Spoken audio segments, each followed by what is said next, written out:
ছাত্রীকে চুমু দেওয়ায় শিক্ষককে পেটালো ছাত্রদল। বরিশালের উজিরপুরে ছাত্রীকে চুমু দেওয়ার অভিযোগে শিক্ষককে বাজারে আটকে পিটিয়েছে স্থানীয় ছাত্রদলের নেতাকর্মীরা। শনিবার 14 ফেব্রুয়ারি বিকেল 3টের দিকে বরিশালের উজিরপুর উপজেলার হারতা বাজারে এ ঘটনা ঘটে। মারধরের শিকার শিক্ষকের নাম উত্তম কুমার। তিনি উপজেলার হারতা স্কুল অ্যান্ড কলেজের শিক্ষক। তাকে মারধরের ভিডিও সামাজিক যোগাযোগ মাধ্যমে ছড়িয়ে দেয় অভিযুক্তরা। এ নিয়ে স্থানীয়দের মধ্যে ক্ষোভের সৃষ্টি হয়েছে। হামলার শিকার শিক্ষক উত্তম কুমার বলেন, তিনি বিকেলে বাজারে গেলে দক্ষিণ হাতাটা গ্রামের হাবিবুর রহমান তালুকদারের ছেলে বাদশা তালুকদার, মহিউদ্দিন তালুকদারের ছেলে রিয়ান তালুকদার, মোহাম্মদ আইয়ুব আলী সহ কয়েকজন আমার ওপর অতর্কিত হামলা করে আমাকে পিটিয়ে গুরুতর আহত করে।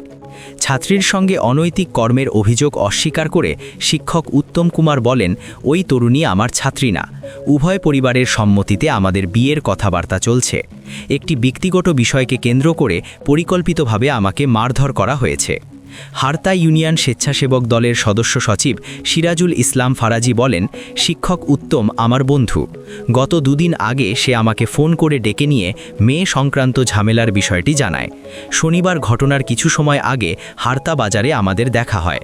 উত্তম সহ আমরা একটি দোকানে দাঁড়িয়ে চা পান করি।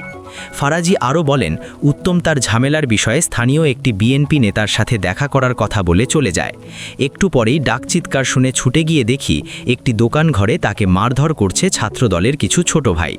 আমি দ্রুত ঘটনাস্থলে গিয়ে উত্তমকে রক্ষা করি। ওকে রক্ষা করতে গিয়ে আমি নিজেও আহত হয়েছি।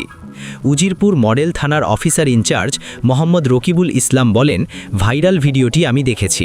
ঘটনাস্থল যৌথ বাহিনী পরিদর্শন করেছে। লিখিত অভিযোগ পেলে তদন্ত সাপেক্ষে আইনগত ব্যবস্থা নেওয়া হবে। ঘটনাটি নিয়ে এলাকায় উত্তেজনা বিরাজ করছে।